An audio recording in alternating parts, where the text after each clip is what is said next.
वंदे मातरम दोस्तों। आज मित्रों बहुत ही महत्वपूर्ण विषय पर मैं बात करूंगा कि राशियों का जो निर्माण हुआ है वो हमारे ज्योतिष के महान ऋषियों ने जो राशियों का निर्माण किया। और मित्रों इतना तो आपको पता है कि 12 राशियां हैं और हम बात करेंगे कि जो 27 नक्षत्र हैं हमारे, इन राशियों में नक्षत्रों के कितने कितने अंश और चरण को मिलाकर राशियों का निर्माण हुआ है। जी हाँ मित्रों, आपके सामने मित्रों जो बोर्ड नजर आ रहा है उस पर आप बहुत ध्यान से देखें। मैंने सामने लिख रखा है कि 60 कला बराबर 1 अंश। जी हाँ मित्रों, इसको आपने बहुत ध्यान से देखना और समझना है। 60 कला बराबर 1 अंश और 30 अंश बराबर 1 राशि। तो इस बात को हमने अच्छी तरह समझ लेना है कि 60 कला 1 अंश और 30 अंश 1 राशि, यानी 1 राशि को हमारे ज्योतिष के महान ऋषियों ने 30 अंश दिया है। 30 अंश की 1 राशि होती है। अब मित्रों मैंने इसी बोर्ड पर लिख रखा है कि एक चरण 3 अंश 20 कला का। मित्रों बहुत ध्यान से देखें बोर्ड पर आप, एक चरण 3 अंश 20 कला का। तो मित्रों हमारे ज्योतिष के महान ऋषियों ने जो ये ज्योतिष को हमारे सामने पेश किया, उन्होंने ध्यान की अवस्था में जो हमें कुंडली निर्माण में 12 खाने दिए, और ये 12 खाने मित्रों 12 राशियों का प्रतिनिधित्व करते हैं। प्रत्येक खाना किसी न किसी राशि को बताता है। और मित्रों दूसरी बात, एक राशि का अंश यानी एक राशि का मान 30 अंश है। तो कुल 12 खाने हैं। तो हमारी ये पूरी कुंडली जो है ये टोटल 360 अंशों की मित्रों बनती है, जैसा कि हमारे ज्योतिष के महान ऋषियों ने हमें बताया।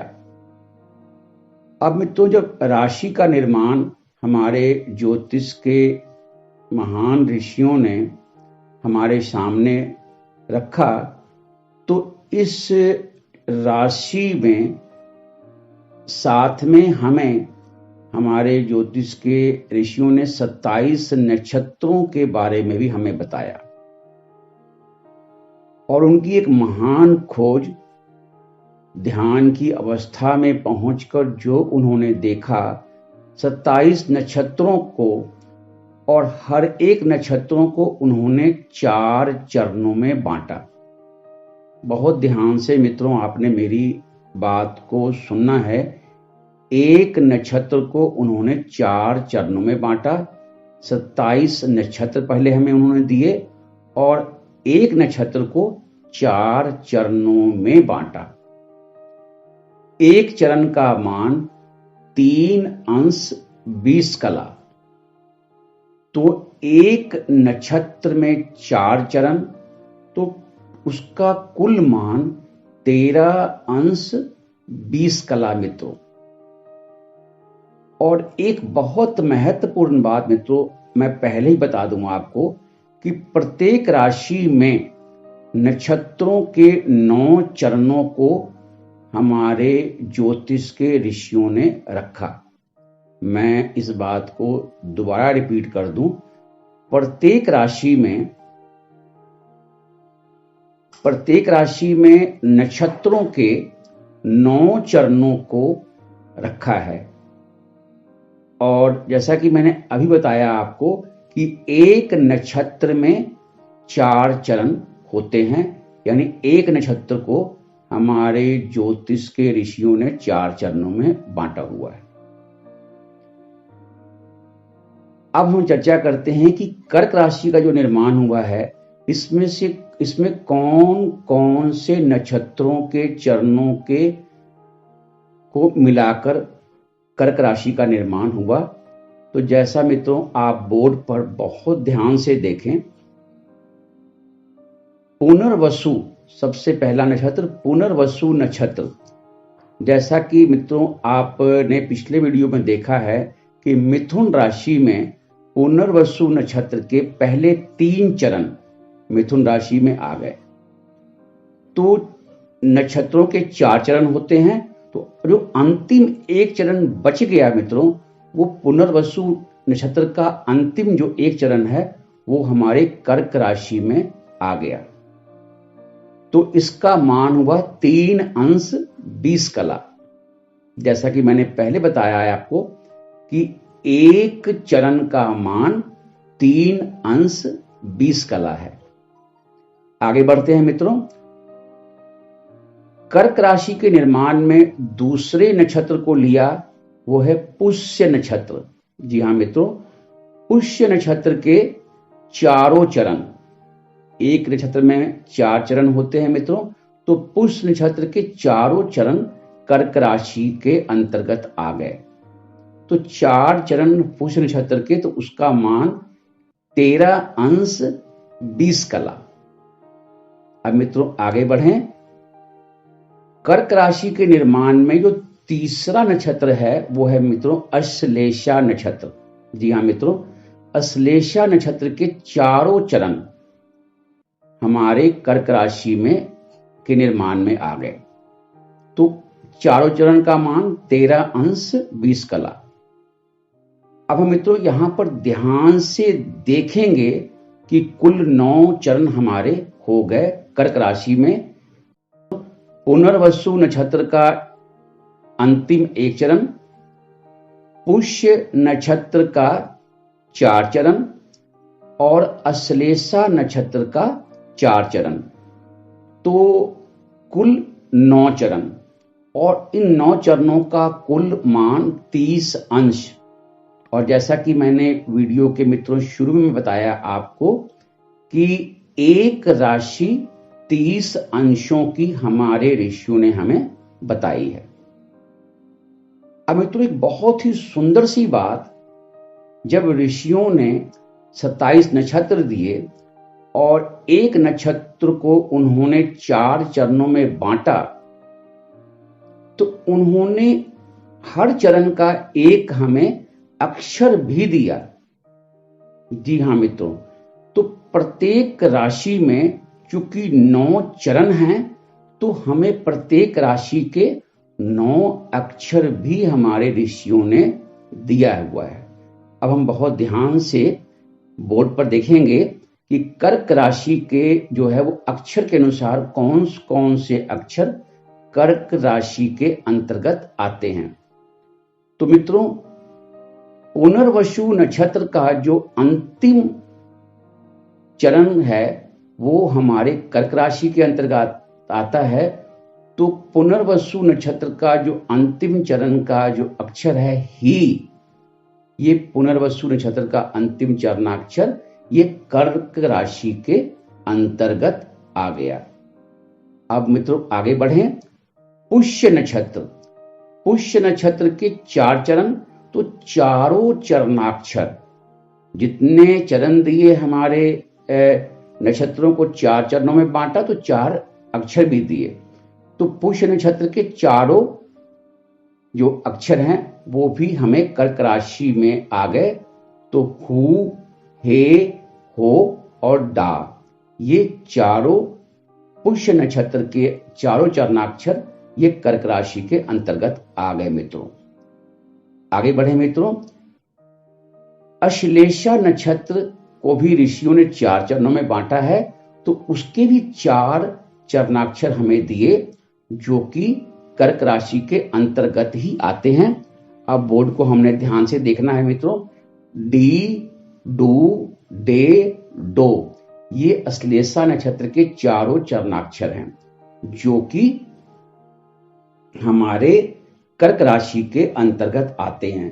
तो मित्रों ये कुल 9 अक्षर, जैसे 9 चरण हमारे एक राशि के अंतर्गत होते हैं, ऐसे ही ये 9 अक्षर भी हमारी एक राशि के अंतर्गत हमारे ज्योतिष के महान ऋषियों ने हमारे सामने रखा है। तो मित्रों इस बोर्ड को आपने ध्यान से देखा और जो मैंने बताया इसे आपने बहुत अच्छी तरह समझा होगा कि एक राशि जो कर्क राशि है, इसके निर्माण में कौन कौन से नक्षत्र शामिल हैं और कितने चरण उसके हैं।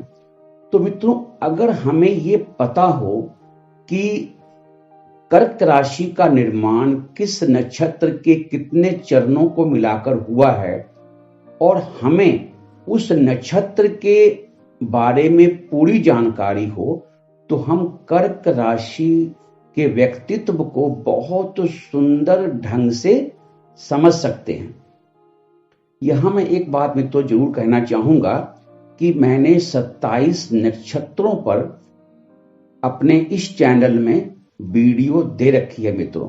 तो आपने उन नक्षत्रों की वीडियो को बहुत ध्यान से देखना और समझना और सुनना है।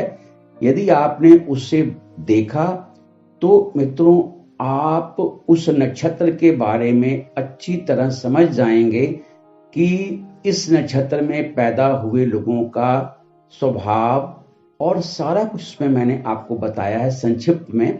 उसको आप जब सुनेंगे तो आपको उस नक्षत्र में पैदा हुए लोगों के बारे में जो मैंने संक्षिप्त में जानकारी दे रखी है, उससे आपको ये पता लग जाएगा कि कर्क राशि में पुष्य नक्षत्र के 4 चरण हैं।